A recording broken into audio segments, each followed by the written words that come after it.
Do you get frustrated because things seem to be moving slow? Hi, I'm Dani Johnson. That's a question that we had recently from someone. And when I saw this question, I thought, oh, jeez, oh my God. The answer is yes for me for that question. In fact, even just recently, and I have a confession to make. Okay, listen. I don't know if you saw the video that I did about, how do I set goals towards changing a career when I'm unsure about what I want to do. And honestly, the root of being unsure largely is dissatisfaction.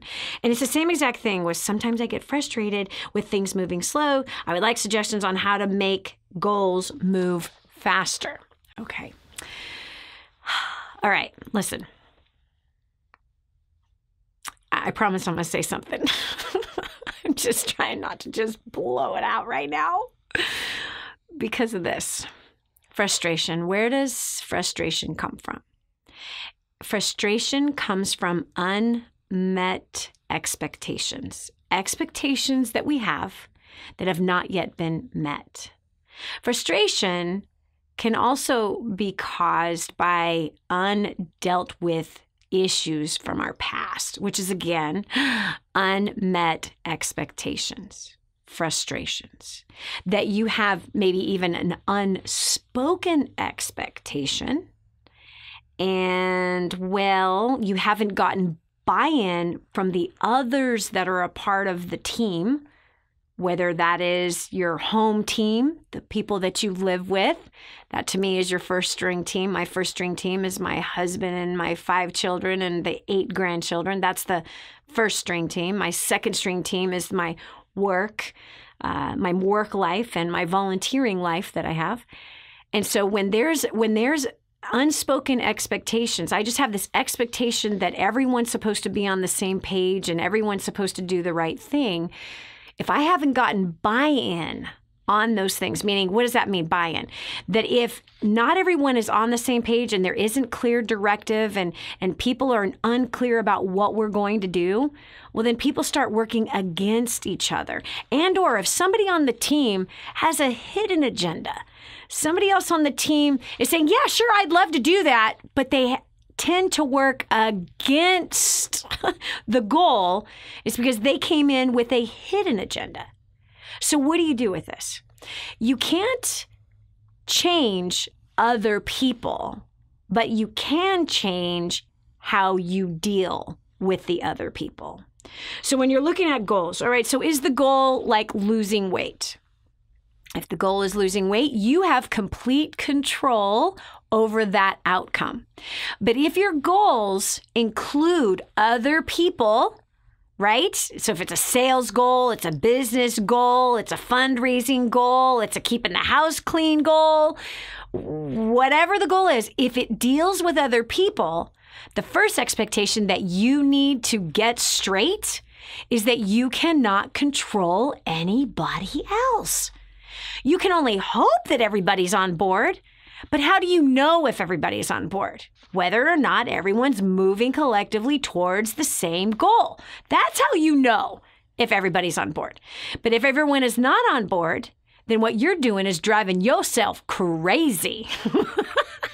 Nuts. Listen to me, friend.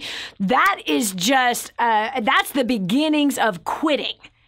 That if your expectations that everyone's supposed to act right and everything is supposed to go perfect, frustration is going to be your very close, intimate enemy.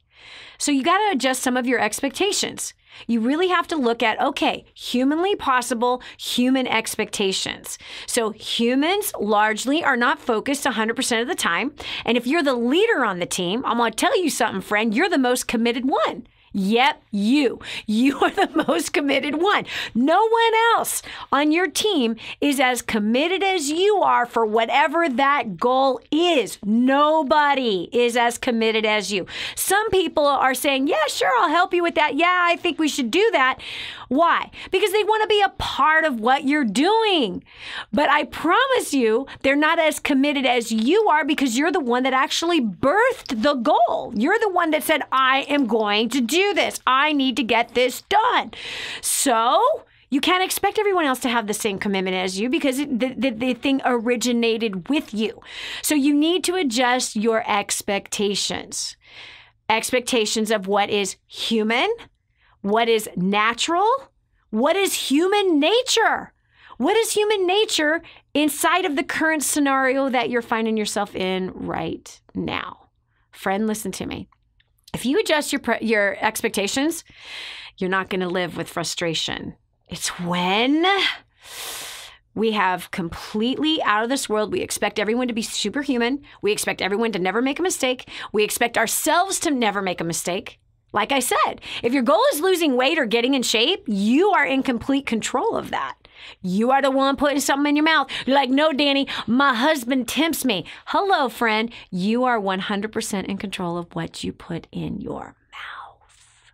So if you want things to move faster, you need to adjust your timeline. Yes, adjust your timeline, adjust your expectations. Those expectations then will not drive you crazy. But you have to look at, okay, what is an ample amount of time with everyone's current commitment level to this? And do I not have all the right people on board? Are you continuously trying to convince the wrong people to do the right job?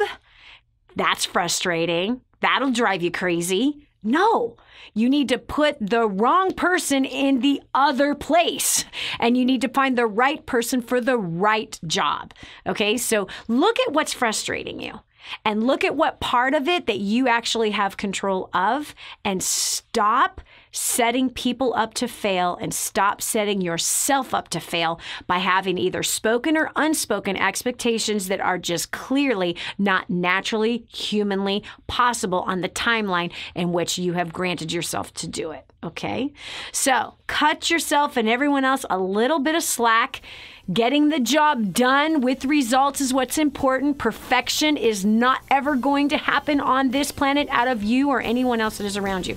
But getting it done is possible as long as you have expectations that fit human nature. This is Dani Johnson. We'll continue with more after this.